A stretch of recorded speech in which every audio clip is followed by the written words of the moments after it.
Good morning, viewers. Hello and welcome to the Morning News Show, where we bring you the latest headlines and insightful stories to kickstart your day. I'm Kuhina Sharma and you are watching CNN News 18.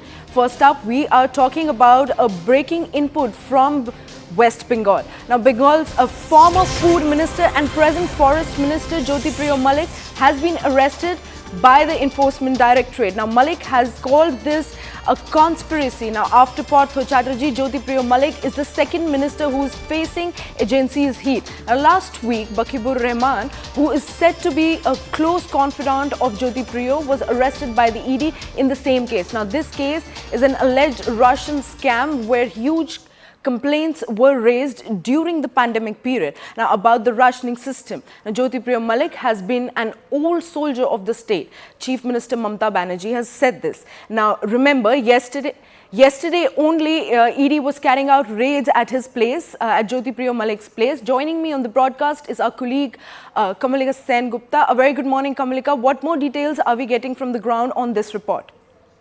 Yeah, right now, Jyotripriya Mallik, who is the former food minister and presently the forest minister of Mamata Banerjee's cabinet, he has been taken to the ED office in Salt Lake at around 3:23 at night.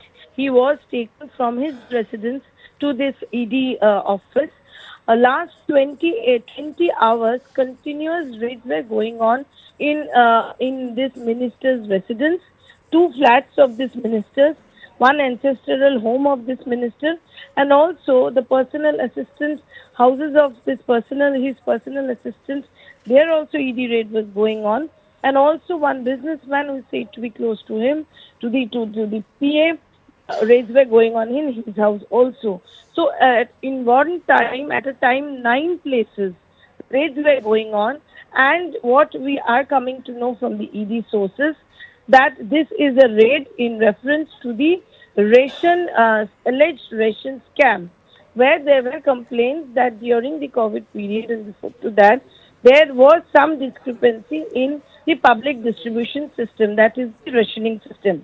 Right. Mamata Banerjee, yesterday itself, she has come heavily on the central agency. She has stated that this is absolutely a political vendetta while the raid was going on, and she also said that this minister, Jyotripriya Mallik, is a sugar patient.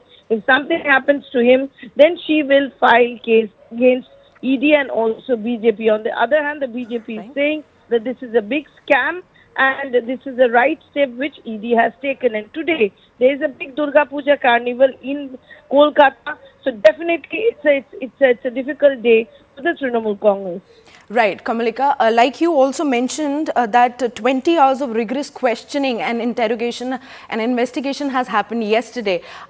Do we have any knowledge of what evidences have led to Jyotripriya Mallik's arrest today?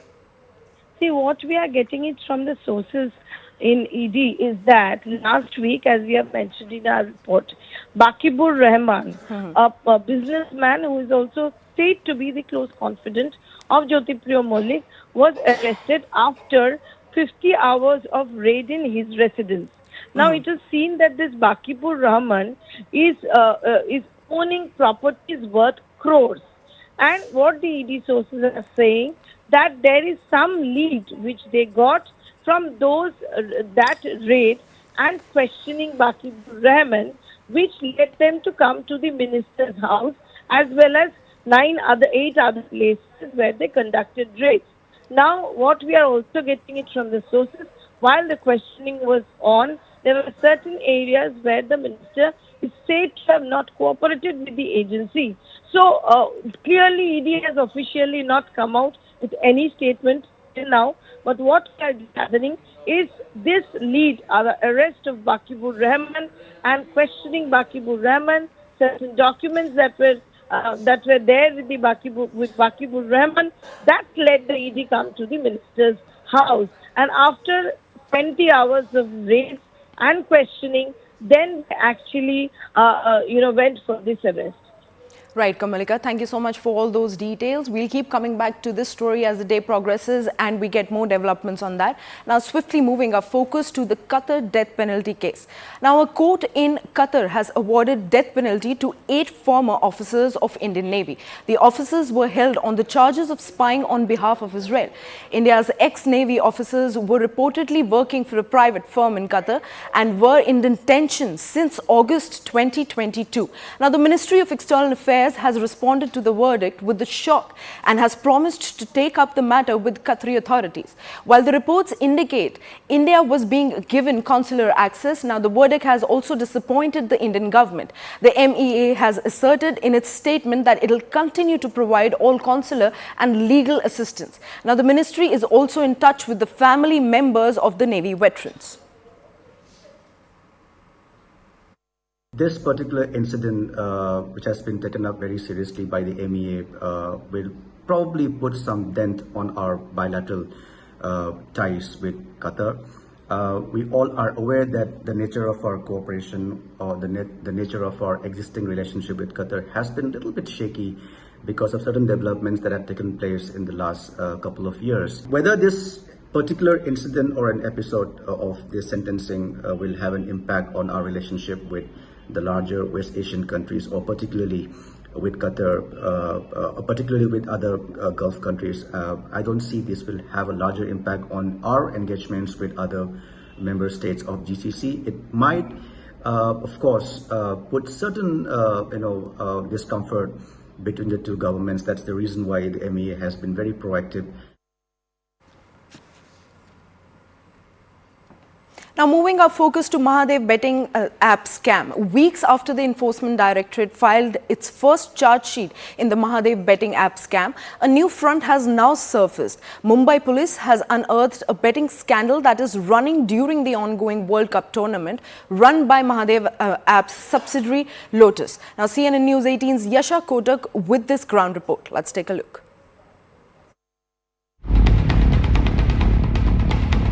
Weeks after the Enforcement Directorate filed its first charge sheet in the Mahadev betting app scam, a new front has surfaced. Mumbai police has unearthed a betting scandal that is running during the ongoing Men's Cricket World Cup tournament. And caught in the midst of it is the Mahadev app subsidiary, Lotus. Mumbai police has so far apprehended 22 people in this case.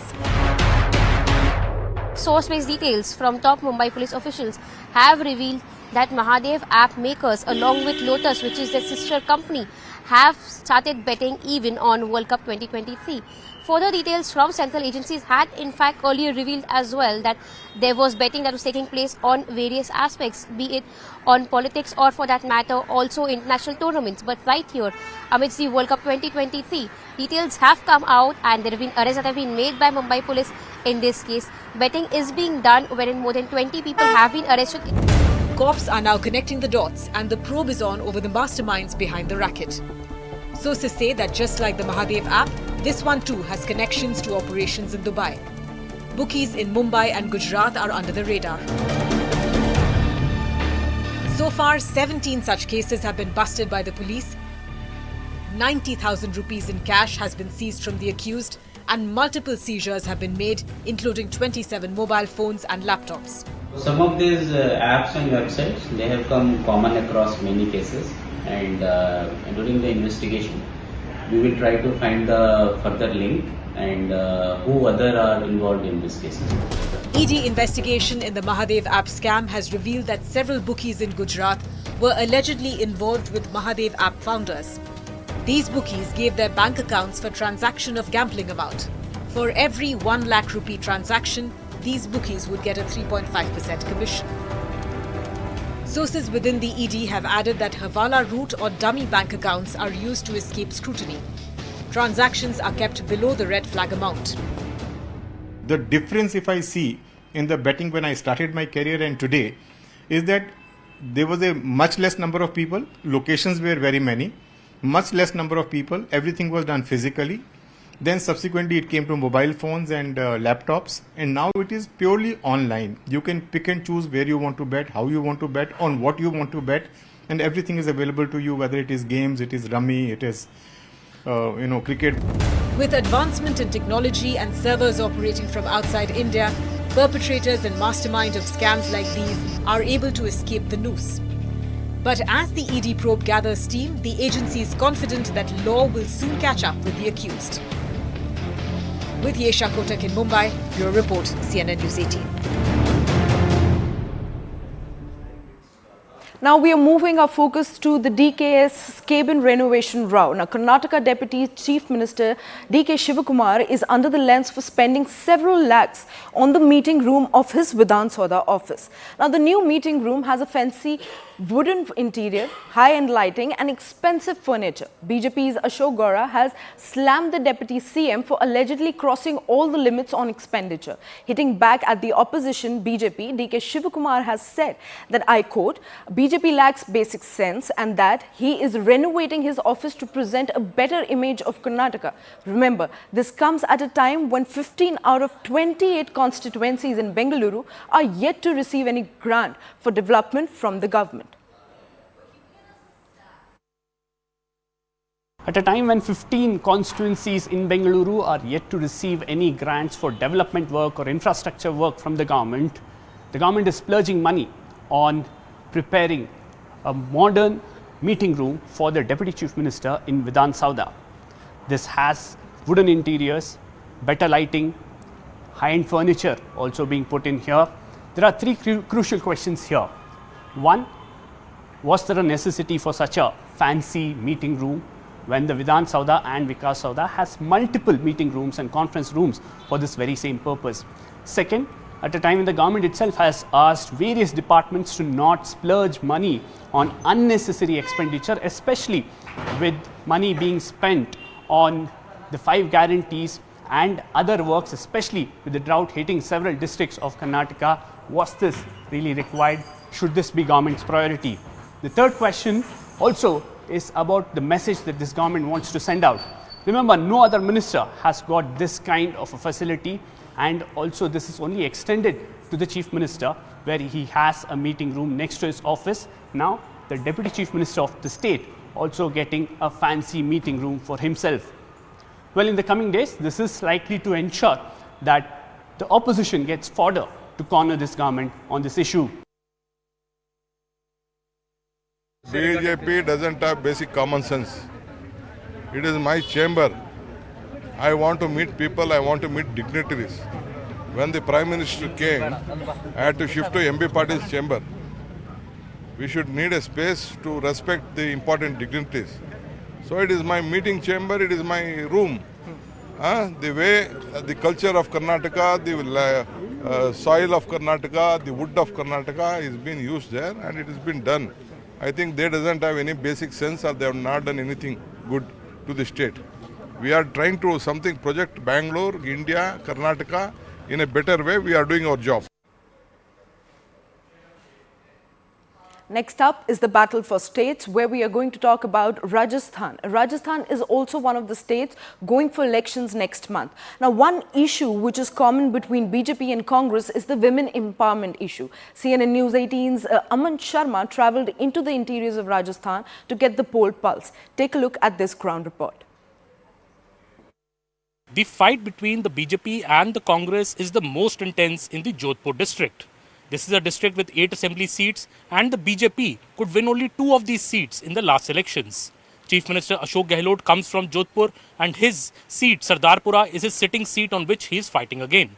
On the other hand, the MP of Jodhpur is stalwart BJP leader from Rajasthan, Mr. Gajendra Singh Shekhawat. The Ashok Gehlot, if you speak to people about him in the streets of Jodhpur, they are very high praise for him. Many people talk about the aims that has come to Jodhpur. They also say that Mr. Gehlot is the one who should be the Chief Minister in case the Congress wins. But some have a different opinion. Some say that the paper leak matter in Rajasthan and also the crimes against women is something that is working against the Ashok Gehlot government. In Jodhpur, and you can see behind me this beautiful Mehrangarh fort, which way will the election swing, and can CM Ashok Gehlot deliver all seats of Jodhpur for his party, or will again the BJP, through Mr. Gajendra Shekhawat, who defeated Mr. Gehlot's son Vaibhav Gehlot in the last Lok Sabha elections, can the BJP make a turnaround and win some more seats in Jodhpur? in Chief Minister Ashok Gehlot's home constituency of Sardarpura in Jodhpur. Let us talk to people on what they think about the Chief Minister and whether he should become Chief Minister again. With this, is this the sentiment in Jodhpur? Ashok Gehlot ji मुख्यमंत्री हैं, जोधपुर से आते हैं, जोधपुर के विधायक भी हैं. आपको क्या लगता है उन्होंने काम किया जोधपुर में? बहुत किया, बहुत ज़्यादा. अशोक गहलोत ने फुल काम किया. सीएम साहब ने जोधपुर में एम्स लिया है, एम्स सबसे बड़ा एम्स लिया, बहुत बड़ी बात है एम्स. और लोगों के लिए खूब किया, चिरंजीवी योजना, 100 यूनिट बिजली माफ, और क्या चाहिए इससे बहुत ज़्यादा. इंदिरा रसोई योजना. तो अगर कांग्रेस जीतती है तो आपको लगता है गहलोत साहब को सीएम बनना चाहिए कि सचिन पायलट को बनना चाहिए? नहीं, सीएम अशोक जी. क्यों ऐसा क्यों? नए खून को मौका नहीं देना चाहिए यंगस्टर को? अभी तो अशोक जी काफ़ी एक्सपीरियंस है, फुल है, और आगे भी और भी प्रगति करेंगे. जोधपुर का बहुत विकास बनना चाहिए. अशोक साहब हमारे लिए बहुत ज़्यादा कुछ किए हैं. उन्होंने इतनी हम औरतों के लिए किया है कि कोई भी नहीं कर सकता. बहुत बढ़िया किया उन्होंने काम, और मैं कह रहा हूँ अशोक साहब ही बनना चाहिए सीएम. मैं यूँ बोलता हूँ, ये अन्नपूर्णा जो सबसे पहले जयललिता ने 1 रुपये के अंदर मद्रास के अंदर शुरू किया खाना, और हॉस्पिटल एमपी सरकार ने किया था, उसके देखकर अशोक गहलोत ने किया. देखा देखी चाल चल रहे हैं. बाकी इनका कुछ नहीं, नाम चेंज किया इन्होंने. 1 रुपये में पहले देती जयललिता, नाम सुनो का हमने, उसने शुरू किया. फिर वसुंधरा किया अन्नपूर्णा भोजन. इनका नाम चेंज कर दे. नाम के पीछे सब सारी दुनिया मरते हैं. Well, that was a ground report from Rajasthan tracking the poll pulse. With that, we are slipping into a very short break. Stay tuned to CNN News 18 for more news and updates.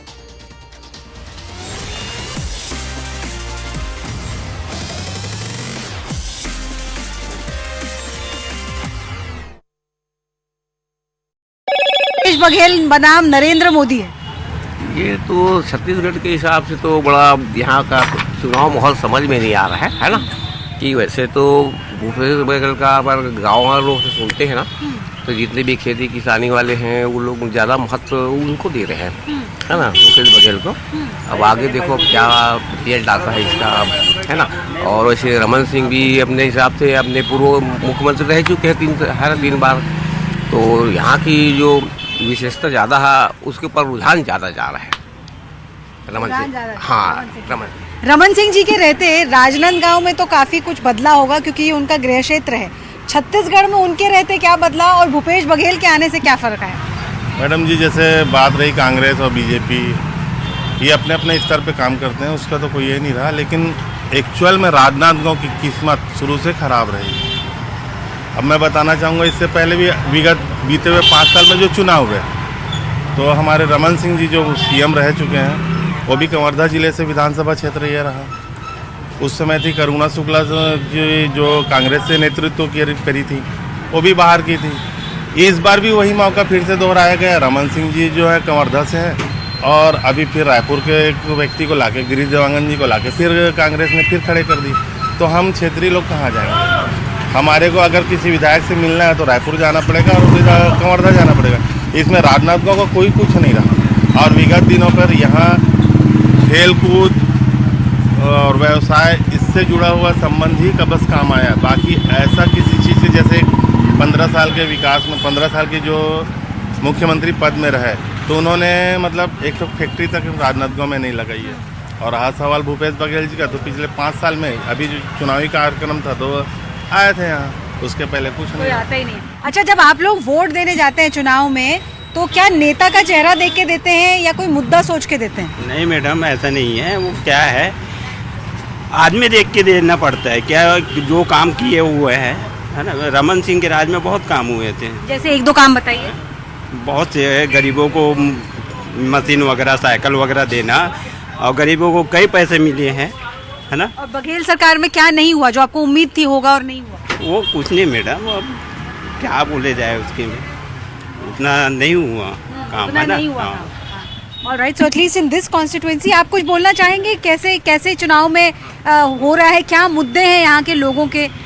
कुछ ऐसा specific है, जैसे महंगाई हो गया, बेरोजगारी हो गया, या डेवलपमेंट? महंगाई और बघेल जी ने महंगाई को और बढ़ावा दिया है. रमन सरकार आएगी तो उस हिसाब से उनको उनको मुख्यमंत्री के पद में चुना जाएगा. So at least in his home turf, Raman Singh, it seems, has managed to gain support for his candidature.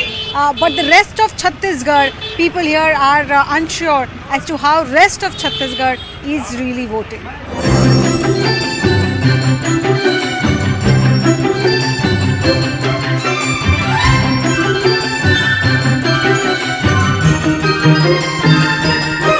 तो ये बताइए पूर्वा, वोट देने जब जाएंगी तो नेता का चेहरा देख के वोट देंगी या आपके कुछ मुद्दे हैं जो सोच कर आप वोट देंगी? नहीं, नेता का चेहरा देख के तो बिल्कुल नहीं देंगे। नहीं देंगे। तो क्या मुद्दे हैं आपके? आपने अभी अभी पढ़ाई पूरी की होगी। हाँ। तो क्या आपके क्या मुद्दे होंगे जिसको सोच के आपने कुछ सोचा है? क्या सोच के? नहीं, अभी तक तो कुछ नहीं सोचा है। दोस्तों में बातचीत नहीं हो रही? पहली बार वोटर दे रहे? नहीं। अच्छा, आप बताइए मुद्दे क्या होंगे आपके? अभी तो सोचा नहीं है। नौकरी, क्या आप लोग सोचते हैं कि नौकरी आगे करनी है? हाँ, करनी है, पर अभी उतना पढ़ाई पूरी नहीं हुई है, तो जब तक के क्या करती हैं? मैं बीएससी कर रही हूँ। तो बीएससी की पढ़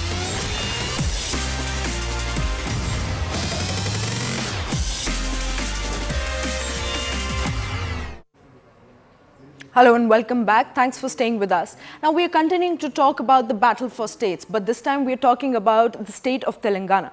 Ahead of the elections in Telangana, the political showdown between BRS and Congress continues to escalate. Now BRS has lashed out at the Congress, calling them anti-farmer party. Now this comes after the Congress moved the Chief Election Commission with an appeal to ensure that BRS's direct benefit transfer schemes are credited either before 3rd of November, when the nominations for the state assembly polls begin, or after the polling day, which is the 30th of November. Now, the Congress in its petition has alleged that the BRS is notorious for disbursing bribes in the names of schemes and have allegedly done that in the past too. Reacting sharply to this, the BRS has said that Congress has exposed its true colors and even may scrap the scheme if it is voted to power. It is really unfortunate that Congress party has stooped to this low level, stopping the welfare schemes that farmers of Telangana and Dalits of Telangana are getting. These are not schemes introduced now. They have been ongoing schemes for last at least 5-6 years, and stopping them does not make any sense. There are 250 such programs that are ongoing in Telangana. People are happy with the programs. It is only the political parties which are unhappy, but never mind. This once again establishes that Congress party is anti-farmer party, Congress party is anti-Dalit party, Congress party is anti-BC party. ये बात political इल्ज़ाम है। उन लोग जो किए, जो develop किए, वो बोलने के लिए कुछ रहा ही नहीं। इसीलिए कांग्रेस के ऊपर इल्ज़ाम लगा के उन लोग जो गलती किए, जो करप्शन किए, उसको छुपाने के लिए कोशिश करे। जनता को पता है, अगर कांग्रेस उतने मैदान में नहीं है तो बार बार कांग्रेस के नाम क्यों ले रहा है, कांग्रेस के खिलाफ क्यों बोल रहा है मोदी और केसीआर। इसका मतलब साफ है, कांग्रेस जीतने वाले इस चुनाव में। Well, moving our focus to the international news and on the ongoing war, it's the 21st day of Israel-Hamas war, but there seems to be no sign of de-escalation. Palestinian Health Ministry has said that the death toll in Gaza has crossed 7,000, which includes over 2,900 children being killed. Arab countries have condemned targeting of civilians in Gaza. The foreign ministers of the UAE, Jordan, Bahrain, Saudi Arabia, Oman, Qatar, Kuwait, Egypt and Morocco issued a statement. Now, Israel has reasserted that the ground operation against Hamas will definitely take place. Meanwhile, a delegation from the Hamas is currently visiting Moscow. Remember, Russian president has said that the escalation of the Israel-Hamas conflict is fraught with grave and extremely dangerous and destructive consequences which could spill over far beyond the borders of the Middle East. We are raining hellfire on Hamas. We've already killed thousands of terrorists, and this is only the beginning. Simultaneously, we are preparing for a ground invasion. I will not elaborate on when, how, or how many. I will also not elaborate on the various calculations we're making, which the public is mostly unaware of, and that is how things should be. Australia unequivocally condemns the terrorism of Hamas. We grieve for the loss of every innocent life, whether that be Israeli or Palestinian. In times of crisis, respect for international humanitarian law is paramount. It is a recognition of our common humanity, and I commend the President for his leadership that he has shown in the example that he has set. Today I announce that Australia will provide an additional $15 million in humanitarian assistance for civilians in Gaza. This adds to the $10 million Australia has already committed and will help deliver life-saving assistance such as emergency water and medical services. Governs the Gaza Strip stores fuel, both diesel fuel and other types of and benzene and other types of fuel. It's all inside the Gaza Strip, and there's enough for many days for hospitals and water pumps to run. Only the priorities are different. Hamas prefers to have all of the fuel for its war-fighting capabilities, leaving civilians without it. Well, with all that news and updates, it's a wrap from our side. Stay